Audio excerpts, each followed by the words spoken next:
teman-teman, sebelum kita memulai pelajaran hari ini, sebaiknya kita berdoa. Berdoa dimulai.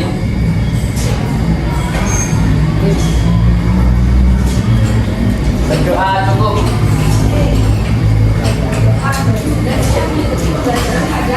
Kalian ini sekarang saya terlebih dahulu sebelum mulai pembelajaran.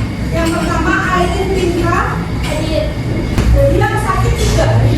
Iya. Sekarang di pertemuan kali ini kita akan membahas mengenai sifat, fungsi dan juga kedudukannya Undang-Undang Dasar 1945. Sebelum memasuki pembelajaran pada hari ini, ada yang masih ingat judul kita mempelajari apa?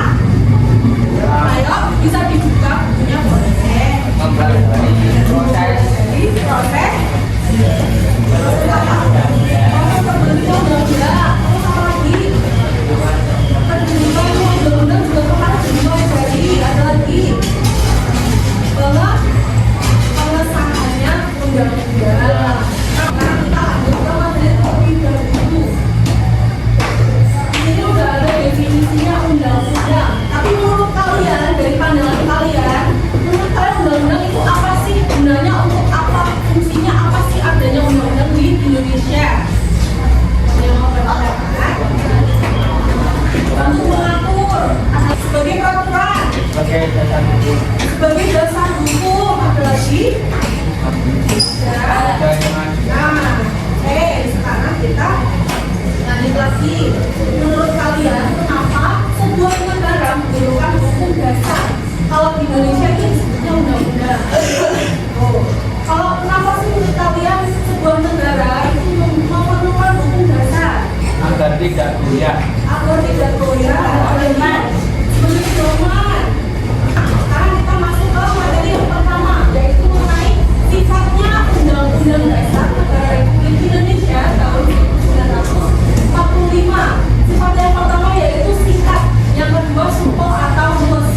Jadi yang dimaksud kenapa sifatnya undang-undang itu singkat? Kita lihat dulu dari namanya Undang-Undang Dasar. Jadi tidak ada undang-undang dasar yang memang isinya hanya dasarnya dulu aja.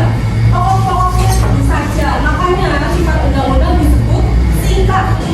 Karena memuat dasarnya saja, memuat poin pentingnya saja. Untuk penjabarannya itu ada di undang-undang turunannya, ada di piramida perundang-undangan atau hierarki perundang-undangan. Selanjutnya yaitu fungsi undang-undang. Ada 3. Yang pertama sebagai alat kontrol. Undang-undang itu berfungsi untuk mengontrol hukum-hukum ataupun peraturan-peraturan tertulis, utamanya itu di bawahnya. Peraturan-peraturan tertulis yang di bawahnya undang-undang itu yang ada di piramida kemarin. Ada yang masih ingat apa aja? Yang pertama undang-undang dasar, yang kedua KPR, ketiga peraturan presiden. Yang peraturan presiden ada lagi apa? Atau PP pengganti Perpu.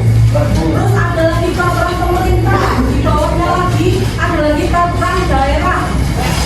Perda.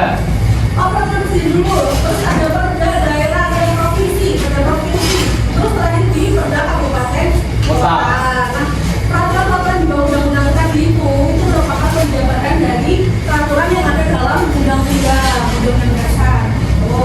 Nah, selanjutnya yaitu sebagai pengatur. Ini masih sama kayak tadi, sebagai alat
Undang-Undang di tanggal 18 1945 sampai di 27 Desember 1945. Namun pada waktu itu undang-undang itu sifatnya masih sementara karena untuk menjawab adanya kemerdekaan Indonesia, proklamasi kemerdekaan Indonesia di 17 Agustus, sehingga kita buat undang-undang sementara dulu untuk menjadi landasan dunia. Sifatnya masih sementara. Namun ini bentuk negaranya masih kesatuan atau republik. Nah, kemudian terjadi pada tahun 1949 tanggal 27 Desember itu dibentuknya konstitusi. Melaksanakan juga konferensi meja Buddha. Saya pernah dengar konferensi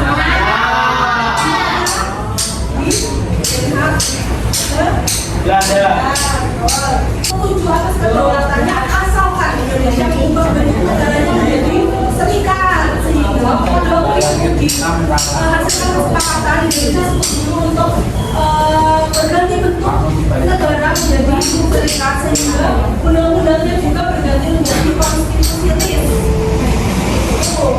Republik Indonesia Serikat atau federal. Nah, selanjutnya berganti di undang-undang sementara. Undang-undang itu diberlakukan lagi, tapi sifatnya juga masih sementara karena pada tahun ini yang konstitusi ini ternyata malah banyak perpecahan. Adanya kalau satu sama lain itu malah saling terpecah belah, sehingga para pendiri bangsa mengusulkan untuk memperlakukan lagi undang-undang dasar, tapi sifatnya masih sementara. Yang menanyakan sudah, sekarang kita akan ada jadi kalian dibagi menjadi 3 kelompok, pakai satu bagian ke belakang.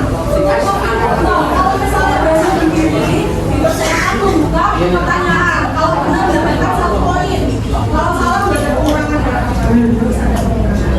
Nah, kalau misalnya tidak berhasil berdiri botolnya, kalian langsung rolling ke belakang. Yuk, permainan dimulai. 3, 2, 1, ayo kan?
Sifat, fungsi dan juga pendidikan undang-undang bahwa ada pelajari amandemen dipelajari untuk persiapan di PTS tanggal 21 September. Mungkin